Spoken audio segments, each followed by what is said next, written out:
আসসালামু আলাইকুম। মাননীয় সভাপতি, শিক্ষক শিক্ষিকা এবং শিক্ষার্থী বন্ধুদের আমার প্রীতীয় শুভেচ্ছা। বিতর্ক চলছে। আমাদের বিতর্কের বিষয় হলো নৈতিক শিক্ষার অভাবেই সামাজিক অবক্ষয়ের মূল কারণ। সঙ্গত কারণে আমি এবং আমার দল এর পক্ষে অবস্থান করছি। মাননীয় মডারেটর, অবক্ষয় শব্দের অর্থ ক্ষয়প্রাপ্তি। নৈতিক শিক্ষা ও সামাজিক মূল্যবোধ তথা সততা, কর্তব্য, নিষ্ঠা, উদারতা, শিষ্টাচার, সৌজন্যবোধ, নিয়মানুবর্তিতা ইত্যাদি নষ্ট হয়ে যাওয়াকে বলা হয় সামাজিক অবক্ষয়। মাননীয় মডারেটর, আমার মতে নৈতিক শিক্ষার অভাবই সামাজিক অবক্ষয়ের মূল কারণ। নৈতিক শিক্ষার অবক্ষয়ের কারণে মানুষের হৃদয় ভিত্তিতে ঘটছে অনাকাঙ্ক্ষিত পরিবর্তন। পরিণতিতে সমাজ এবং পরিবারে বেড়ে উঠছে ভাঙনের সুর। চাওয়া পাওয়ার ব্যবধান হয়ে যাচ্ছে অনেক বেশি। পরে বেড়েই চলছে আত্মহত্যা, হত্যা সহ অন্যান্য অপরাধ প্রবণতা। মা বাবা, ভাই বোন, স্বামী স্ত্রী ইত্যাদি এমন নির্বেচার জায়গাগুলোতে ফাটল চলছে, ঢুকে পড়ছে অবিশ্বাস। আর এর ফলে বিভিন্ন মানুষের সম্পর্কে সৃষ্টি হচ্ছে আস্থা সংকট। নৈতিকতাহীন শিক্ষায় তারা দূরে সরে যাচ্ছে পরিপূর্ণ মানুষ হওয়া থেকে, আর হয়ে যাচ্ছে বখাটে, মাদকাসক্ত, সন্ত্রাসী, দুর্নীতিবাদ, সুদখোর ও ঘুষখোর। এতে সমাজ থেকে হারিয়ে যাচ্ছে ন্যায় নীতি ও ন্যায় বিচার। স্যাটেলাইটের সুবাদে উন্মুক্ত অপসংস্কৃতি যাতে হারিয়ে যাচ্ছে দেশীয় সংস্কৃতি। মোবাইলে ইন্টারনেট চালানো সহজ হয়, যুব সমাজ নষ্ট হয়ে যাচ্ছে, এমনকি শিশুরাও ধ্বংসের দিকে চলে যাচ্ছে। ফলে নৈতিক শিক্ষার অভাবে ভবিষ্যতের এক চরম অবস্থায় ভুগবে। প্রযুক্তির অপব্যবহার কল্যাণের নামে অকল্যাণ বয়ে আছে। ফলে নৈতিক শিক্ষার অভাবে জাতি আজ সর্বনাশী অবক্ষয়ের কবলে পড়ছে। দেশে ভয়াবহ ব্যাধের মতো টানা বাড়ছে নৈতিক ও সামাজিক অবক্ষয়। সমাজেও বিশ্লেষকদের আশঙ্কা, এখন থেকে এর লাগাম ধরতে না পারলে আগামী বছরগুলোতে খুব অল্প সময়ের মধ্যে ভয়াবহ রূপ নেবে সামাজিক অবক্ষয়। প্রতিদিন একটু একটু করে এই অবক্ষয়ের অদল অন্ধকারে হারিয়ে যাচ্ছে দেশ। নৈতিক শিক্ষা সর্বক্ষেত্রে অন্তর্ভুক্ত করা এখন সময়ের দাবি। মাননীয় সভাপতি, সামাজিক অবক্ষয়ের জন্য নৈতিক শিক্ষা দায়ী না থাকলে কি দায়ী? প্রশ্নটি আমার প্রতিপক্ষ দলের জন্য আশা করি উত্তর দিয়ে যাবে। অনেক সর্বশিক্ষিত পিতামাতার সন্তানেরাও নৈতিক শিক্ষায় শিক্ষিত হওয়ার দৌড় মার্জিত, কিন্তু উচ্চশিক্ষিত পিতামাতার সন্তানেরা নৈতিক শিক্ষার অভাবে কেন এরকম মাস্তান, ঘুষখোরের অবিশ্বাস্য খারাপ কাজে লিপ্ত হচ্ছে? প্রশ্নটি আমার বিপক্ষ দলের বন্ধুদের জন্য আশা করি উত্তর দিয়ে যাবে। মাননীয় সভাপতি, সৌদি আরবে চুরি কম হয় কেন? আমার মতে সৌদি আরবের মানুষের কোরআনের ধর্মীয় শিক্ষা রয়েছে, তাই সৌদি আরবের চুরি ঘটনা কম হয়। কোরআন এই নৈতিক শিক্ষাকে মানার জন্য চরম জোর দিয়েছে।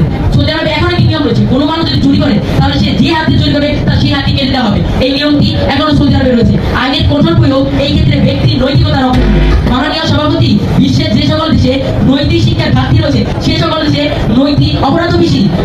উদাহরণস্বরূপ বলা যায় সৌদি আরব, কাতার, দুবাই, এসব দেশে নৈতিক শিক্ষার উপর জোর দেওয়া বেশি। কিন্তু আমেরিকা এরকম অনেক দেশে নৈতিক শিক্ষার উপর কম জোর দেওয়া হয় বলে এইসব দেশে খুন করা, রাহাজানি, ধর্ষণ এগুলো স্বাভাবিক হয়ে পড়েছে। অপরদিকে মধ্যপ্রাচ্যের দেশে এই সকল অপরাধ নেই বললেই চলে। মাননীয় সভাপতি, আমার মধ্যে ওই জায়গায় কেউ বলতে পারবে না কোন দেশে নৈতিক শিক্ষা নেই, কোন দেশে নৈতিকতা নেই। আমার বিপক্ষ দলের বন্ধুরা বলতে পারে না, যদি বলতে পারে তাহলে উত্তর দিয়ে যাবে। নৈতিক শিক্ষা যদি এই সামাজিক অবক্ষয়ের মূল কারণ না হতো তাহলে কোনো দেশে এই নৈতিক শিক্ষা থাকতো না এবং কোনো দেশে এই নৈতিক শিক্ষাকে প্রাধান্য দিত না। মাননীয় সভাপতি, সকল ধর্মগ্রন্থে নৈতিক শিক্ষার উপর জোর দেওয়া হয়েছে। বলা যায় মুসলমান, হিন্দু, বৌদ্ধ, খ্রিস্টান বিভিন্ন ধর্মগ্রন্থে নৈতিক শিক্ষার উপর জোর দেওয়া হয়েছে। মাননীয় সভাপতি, পৃথিবীতে এখন কোনো কিছুর অভাব নেই, শুধু অভাব রয়েছে নৈতিক শিক্ষা। মানুষের কল্যাণের জন্য নিত্য নতুন নতুন আইন তৈরি করা হচ্ছে, কিন্তু সেই সকল আইন প্রয়োগ করছে কোথায়? অনৈতিকভাবে। বাংলাদেশের জাতীয় সংসদ নিত্য নতুন নতুন আইন তৈরি করে প্র্যাকটিসে পরিণত হয়েছে, কিন্তু সেই সকল আইন যাচ্ছে কোথায়? ব্যবহার করা হচ্ছে অপকর্মে। কোনো মানুষ যদি নৈতিকতা বিরোধী কোনো কাজ করে তাহলে তার নামে অভিযোগ করালে অভিযুক্ত ব্যক্তি কিছু টাকা দিলে এই অভিযোগ বাতিল করা যায়। মাননীয় সভাপতি, কেন করা হয়? এগুলো তো নৈতিকতার অভাবে করা হয়। যদি সেই থানা, সেই পুলিশের নৈতিক শিক্ষা থাকতো তাহলে সে আর টাকা দিয়ে এই অভিযোগ বাদ দিত না। নৈতিক শিক্ষার উপর জোর দিয়ে মহানবী সাল্লাল্লাহু আলাইহি ওয়াসাল্লাম বলেছিলেন, আর যদি আমার মেয়ে ফাতিমা চুরি করতো আমি আগে তার হাত কেটে দিতাম। বুখারী শরীফ। মাননীয় সভাপতি, আমি আমার বক্তব্য শেষ করে আগে বলে যাচ্ছি, নৈতিক শিক্ষার অভাবই সামাজিক অবক্ষয়ের মূল কারণ। এর পরিবার দায়ী বা সমাজ দায়ী? মাননীয় সভাপতি, যে পরিবার যে সমাজে নৈতিক শিক্ষার উপর দায়ী সে পরিবার এবং সমাজে নৈতিক শিক্ষা রয়েছে। এই জন্য নৈতিক শিক্ষা সকল ক্ষেত্রে বাধ্যতামূলক করা জরুরি। এই বলে আমি বক্তব্য শেষ করছি। ধন্যবাদ সকলকে। ধন্যবাদ মাননীয় সভাপতিকে আমাকে বক্তব্য প্রদানের সুযোগ দেওয়ার জন্য। বিতর্ক চলছে এবং আজকে আমাদের বিতর্কের বিষয় নির্ধারিত হয়েছে নৈতিক শিক্ষার অভাব সামাজিক অবক্ষয়ের মূল কারণ। বাস্তবতার প্রেক্ষাপটে দাঁড়িয়ে আমিও আমার দল বিষয়টির বিপক্ষে অবস্থান করছি। অর্থাৎ মাননীয় সভাপতি, পক্ষ দল আজকের বিতর্কের মঞ্চে যে প্রস্তাবটি এনেছেন সেখানে তারা সমাজের অবক্ষয়ের চিত্র তুলে ধরেছেন, যার মূল কারণ হিসেবে তারা তুলে ধরেছেন নৈতিক শিক্ষার অভাবকে। ঠিক এই জায়গাটিতেই আমাদের বিরোধ। সেক্ষেত্রে আমরা বলছি নৈতিক শিক্ষার অভাব নয়, বরং সমাজের সুস্থ ব্যবস্থাপনার অভাবই সমাজের অবক্ষয়ের মূল কারণ।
সম্মানিত সভাপতি ও শিক্ষকবৃন্দকে আমার সালাম জানিয়ে শুরু করছি আজকের বিতর্ক চলছে এবং আজকে আমাদের বিতর্কের মূল বিষয় হলো নৈতিক শিক্ষার অভাবে সামাজিক অবক্ষয়ের মূল কারণ। সঙ্গত কারণে আমি এবং আমার দল এর পক্ষে অবস্থান করছি।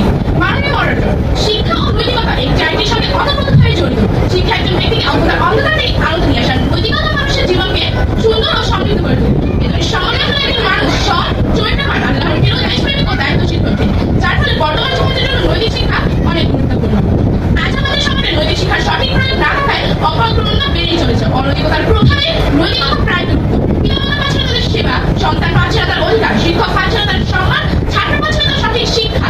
এভাবে খুঁজতে গেলে সমাজের রমজানত অসংখ্য অন্যায় আমাদের চোখের সামনে ফুটে উঠবে, যার একটাই কারণ নৈতিক শিক্ষার অভাব ও ইসলামকে নিছক ধর্ম হিসাবে গ্রহণ করা। মাননীয় মডারেটর, বর্তমানে আমাদের শিক্ষা ব্যবস্থায় যে ধরনের নৈতিক শিক্ষা চালু হয়েছে তা দিয়ে কিছুটা নৈতিকতা সৃষ্টি হলেও তা পূর্ণাঙ্গ করা সম্ভব হয়নি। স্কুল পর্যায়ে ইসলাম ও নৈতিক শিক্ষা নামের একটি বিষয় নির্ধারিত থাকলেও কলেজ পর্যায়ে একটা অতিরিক্ত বিষয়। চাওয়া সে অতিরিক্ত বিষয়টি শুধু মানবিক বিভাগের জন্য নির্ধারিত। বিজ্ঞান ও ব্যবসা বিভাগের কলেজ পর্যায়ে নৈতিক শিক্ষার চর্চা হয় না বললেই চলে। আধুনিক বিশ্বে ইসলাম ও নৈতিক শিক্ষাকে মানব জাতির মুক্তির বিধানরূপে পেশ করার যোগ্যতা সম্পন্ন লোক তৈরি করতে হলে জ্ঞান বিজ্ঞানের সকল দিকের শিক্ষা এবং সাহিত্যে নৈতিকতা মূল্যবোধের প্রাধান্য দিতে হবে। নৈতিকতা বলতে আমরা বুঝি নীতির অনুশীলন, নীতির চর্চা। নৈতিকতা হলো এমন এক বিধান যার আলোকে মানুষ তার ন্যায়বোধ ও বিবেকবোধ ধারণ ও প্রয়োগ করতে পারে। সততা, সদাচার, সৌজন্যমূলক আচরণ, উন্নত চরিত্র, এই সব কিছুর সমন্বয় হলো নৈতিকতা। একজন মানুষের দৈনন্দিন জীবনের চালচলন, ওঠা বসা, খাওয়া দাওয়া, আচার ব্যবহার, লেনদেন সবকিছু যখন প্রশংসনীয় ও গ্রহণযোগ্য হয় তখন তাকে নৈতিক গুণাবলী সম্পন্ন ব্যক্তি বলে। তাই নৈতিকতা সম্পন্ন ব্যক্তিকে রাসূল সাল্লাল্লাহু আলাইহি ওয়াসাল্লাম সর্বোত্তম ব্যক্তি বলে অভিহিত করেছেন। তিনি বলেছেন, নিশ্চয় তোমাদের মধ্যে ওই ব্যক্তি সর্বোত্তম যার চরিত্র উত্তম। নৈতিক শিক্ষার অভাবে এই দেশে একসময় পুলিশ প্রধান বিনজিও আহমেদ সম্পদের পাহাড় করতে সাহস পেয়েছেন, এমনকি সাবেক সেনাপ্রধান জেনারেল আদেশ সাহেব দুর্নীতিতে শ্রেষ্ঠতা অর্জন করেছেন, যদিও তাদের উচ্চশিক্ষা তথা সার্টিফিকেট ভিত্তিক শিক্ষায় কোনো ঘাটতি ছিল না। নৈতিক শিক্ষা যদি সামাজিক অবক্ষয়ের মূল কারণ না হয় তাহলে আর কি হতে পারে? প্রশ্নটি আমার প্রতিপক্ষ দলের কাছে রয়ে গেল। মাননীয় মডারেটর, নীতিহীন মানুষ চতুষ্পাদ জন্মের চেয়ে নিকৃষ্ট। নৈতিক শিক্ষা একজন মানুষের নীতিবান করে গড়ে তোলে আর সামাজিক অবক্ষয় থেকে একটি সমাজকে রক্ষা করে। নৈতিক শিক্ষার অভাবে সমাজ থেকে শুরু করে রাষ্ট্রের সকল স্তরে অপরাধ ও বিশৃঙ্খলা ছড়িয়ে পড়ে। রাশিয়ার এক প্রভাবশালী লেখক লিও টলস্টয় বলেছেন, কিভাবে একজন ভালো থাকতে পারে যখন কেউ নৈতিক অভাবে ভোগে। নৈতিক লোপ পাওয়া নষ্ট হয়ে যাবে বলে সামাজিক অবক্ষয়। নৈতিক ও আদর্শিক শিক্ষার অভাবে সমাজ অবক্ষয়ের কারণ। আমরা বিভিন্ন ধরনের বলবো বলে গেলেন সুষ্ঠু ব্যবস্থাপনা, বেকারত্ব, নাগরিক অধিকার লঙ্ঘন ইত্যাদি দ্বারা সমাজের অবক্ষয় ঠেকানো সম্ভব। কিন্তু আমার প্রতিপক্ষরা ভুলে যাচ্ছে আইনের কঠোর প্রয়োগ ও নৈতিক পথ ছাড়া সুষ্ঠু ব্যবস্থাপনা সম্ভব নয়। নৈতিকতাহীন, দায়িত্বপ্রাপ্ত সমাজের ধ্বংসই রেখে আনে। দ্বিতীয়ত, আমার বিপক্ষ দলের প্রতিনিধি ভুলে যাচ্ছেন গোটা আন্দোলন সংক্রান্ত জটিলতা এবং বেকারত্ব যে বাংলাদেশের একটি উপহার। কারণ বেকারত্ব সমস্যা সৃষ্টির অন্যতম কারণ শিক্ষাক্ষেত্রে ও চাকরি ক্ষেত্রে দুর্নীতি। কথায় আছে, নীতি নৈতিকতা হলো অমূল্য সম্পদ, এটা কারণে আটকাটিরা সাধুবাদ নেমেছে আজ নিয়ম নীতি বিসর্জনে। বিবেক বিক্রি হচ্ছে টাকায় সংগ্রহে। নৈতিক শিক্ষার অভাবে জাতি আজ এক সর্বনাশী অবক্ষয় কবলে পড়েছে। প্রতিদিন একটু একটু করে হতমন্তরে হারিয়ে যাচ্ছে দেশ। নৈতিক শিক্ষা সর্বক্ষেত্রে অন্তর্ভুক্ত করা সময়ের দাবি হয়ে উঠেছে। শিক্ষার সর্বস্তরে নৈতিক শিক্ষার ব্যাপক প্রসার ঘটানো উচিত। তাহলে হয়তো আমরা সকল জাতি হিসেবে বিশ্বের সামনে মাথা তুলে দাঁড়াতে পারবো। এবং আমার বক্তব্য এখানেই শেষ করছি। ধন্যবাদ মাননীয় মডারেটর, ধন্যবাদ।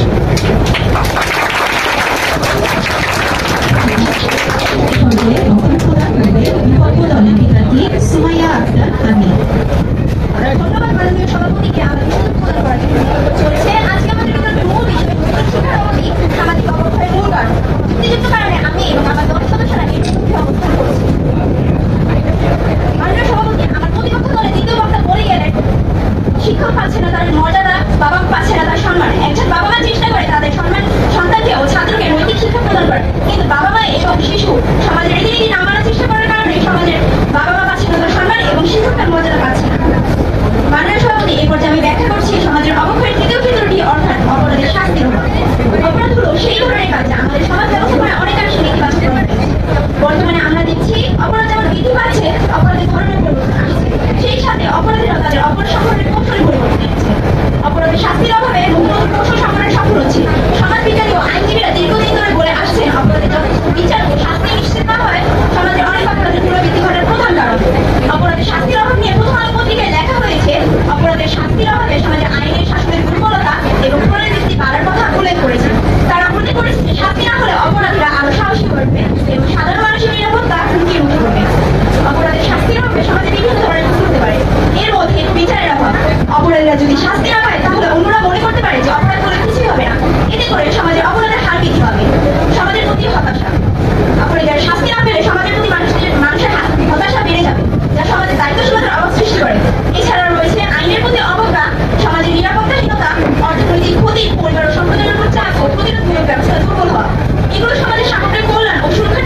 থেকে 90 লাখ। মাননীয় সভাপতি, এই তথ্য থেকে বোঝা যায় মানুষ দিন দিন অবনতির দিকে যাচ্ছে, যার মূল কারণ নৈতিক শিক্ষার অভাব নয়, বরং সমাজের সুষ্ঠু ব্যবস্থাপনার অভাব। মাদক নির্মূলের জন্য আইন শৃঙ্খলা বাহিনীকে দায়িত্ব দেওয়া হলে পুলিশের কিছু অসাধু কর্মকর্তারা মাদক গ্রহণ ও ব্যবসার সঙ্গে প্রত্যক্ষ ও পরোক্ষভাবে জড়িত থাকে। মাননীয় সভাপতি, তাহলে কখন থাকে কোথায় থাকে তাদের নৈতিকতা, কোথায় থাকে তাদের দায়িত্ব? লক্ষ্য করে যদি ভক্ষকের ভূমিকায় পালন থাকে, তাহলে আমাদের আর কিছু বলার থাকে না। মাননীয় সভাপতি, এবার আমি ব্যাখ্যা করছি তৃতীয় ক্ষেত্রটি, অর্থাৎ নাগরিক অধিকার লঙ্ঘন। নাগরিক অধিকার সুরক্ষার মূল দায়িত্ব বর্তমান রাষ্ট্রের উপর।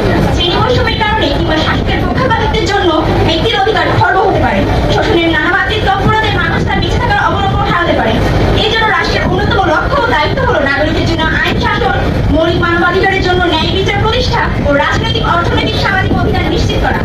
বাংলাদেশ প্রতিদিন এই সংবাদ মাধ্যম নাগরিক অধিকার সম্পর্কে বলে নাগরিক অধিকার লঙ্ঘনের ফলে অর্থনৈতিক ক্ষতি এবং বৈষম্য বৃদ্ধির কথা উল্লেখ করেছে। তারা বলেছে যে অধিকার লঙ্ঘনে সাধারণ মানুষের মৌলিক সেবার প্রভাবে বাধা সৃষ্টি হয়, এমনকি সামাজিক বৈষম্য বাড়ার কথা উল্লেখ করে।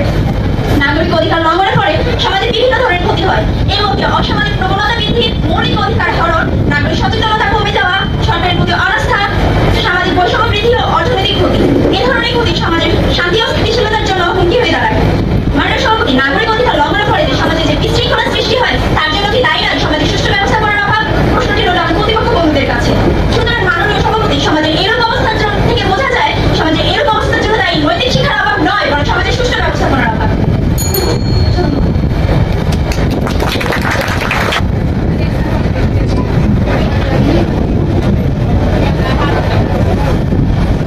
আসসালামু আলাইকুম।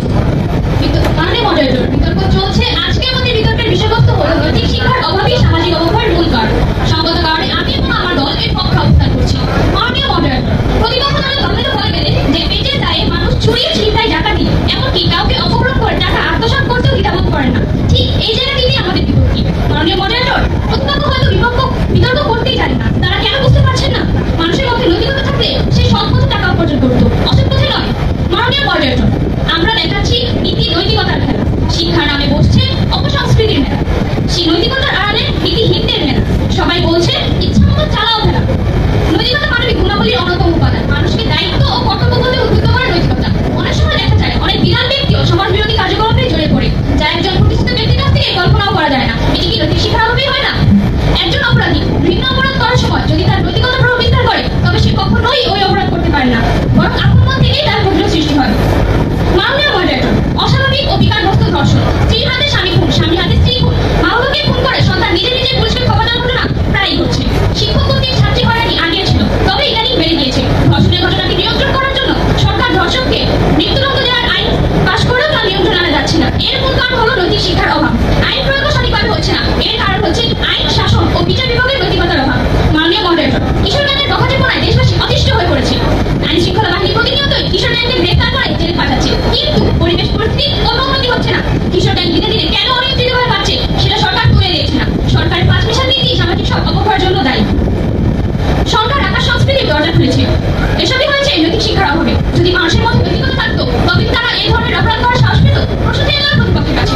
মাননীয় মডারেটর, কিশোর গ্যাংয়ের আচার আচরণ, চুলের স্টাইল, পোশাকের ধরন সবকিছুই পাশ্চাত্য সিনেমাকে অনুকরণ করা। মোটামুটি সকল সিনেমাতে দেখা যায় নাগরিককে অবহেলা অপমান করে প্রেমিক প্রেমিকাকে প্রাধান্য দেওয়ার ঘটনা। দেশে বিদেশে আকাশ সংস্কৃতি কিশোর যুবকদের নৈতিকতা দিকে প্রভাবিত না করে কিভাবে হিরোসান যায় সেদিকে প্রভাবিত করছে। মাননীয় মডারেটর, অন্যদিকে এই বিরোধের সাহায্য করার জন্য, জনগণের কাছে মুখ রক্ষার জন্য সরকার কঠিন কঠিন আইন প্রণয়ন করছে বটে, কিন্তু আচরণের কোনো প্রতিকার পাচ্ছে না। বিভিন্ন হোটেল রেস্টুরেন্টে ডিজে পার্টি হচ্ছে, যা সংস্কৃতির নামে সভ্যতার একটি কলঙ্ক। এগুলো নৈতিকতার পরিবর্তে যুব সমাজকে অধঃপতনের দিকে ধাবিত করছে। মাননীয় মডারেটর, প্রখ্যাত অপরাধ বিজ্ঞানী ইভোস এন্ড গ্যারাবেটিয়ান তাদের পরিচিত the criminologist, crime and the criminal বইতে একজন অপরাধীকে নৈতিকভাবে অপরিপক্ক ও অপরিণত বলে আখ্যা দিয়েছেন। বিজ্ঞানীরা এই কথা বলেছেন, সম্পদ, ক্ষমতা ও মর্যাদা পাওয়ার রক্ষায় মানুষ অপরাধী হয়ে ওঠে। সার্বিক পর্যালোচনা এই কথাই বলতে হয়, মানুষ এবং অমানুষের মধ্যে তারতম্যের মাপকাঠি হলো নৈতিকতা। মাননীয় মডারেটর, সমাজে নৈতিক শিক্ষার বিস্তার একজনের আত্মীকরণে নিত্য 4টি পদক্ষেপ নেওয়া অত্যাবশ্যক বলে আমি মনে করি। নিত্যে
নৈতিকতা, বিশ্রাম এবং সঠিক ও ভুলের মধ্যে পার্থক্য বোঝার ক্ষেত্রে শিক্ষা দেওয়া হয়।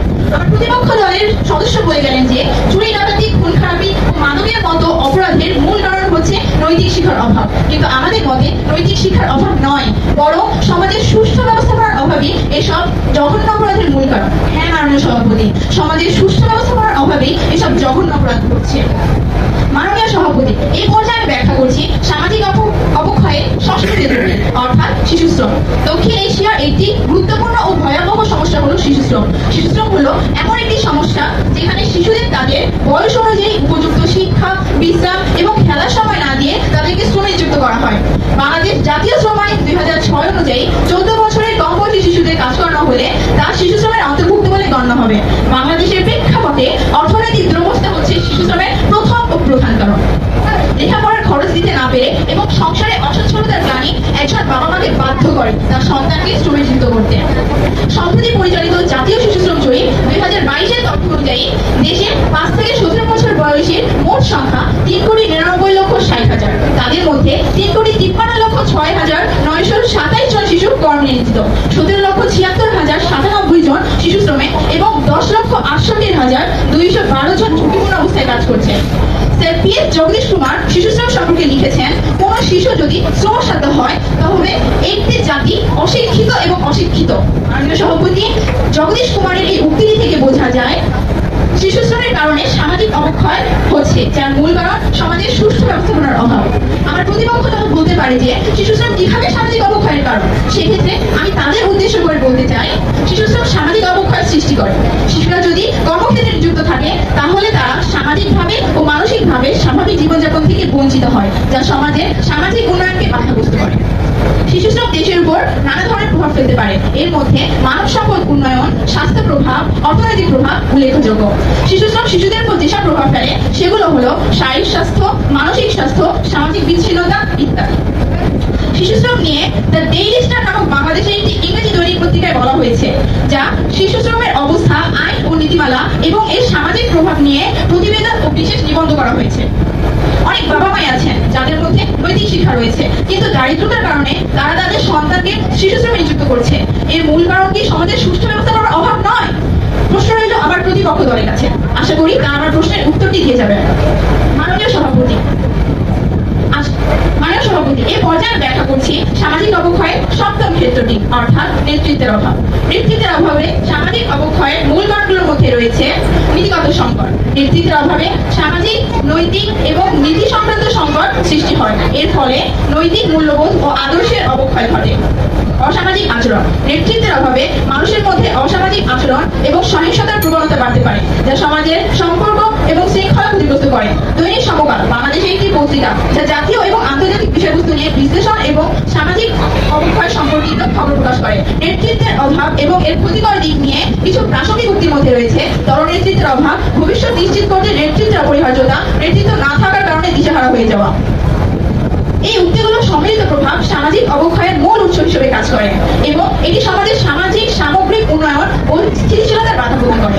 সমাজে যারা নেতৃত্ব দিচ্ছেন তাদের মধ্যে নৈতিক শিক্ষা রয়েছে, কিন্তু তাদের সঠিক নেতৃত্বের অভাবে সমাজে যে বিশৃঙ্খলা সৃষ্টি হচ্ছে তার জন্য কি সমাজের সুষ্ঠু ব্যবস্থার অভাব দায়ী নয়? প্রতিপক্ষ দলকে এই প্রশ্নটি করে আমি আমার বক্তব্য ইতিমধ্যে শেষ করছি। ধন্যবাদ।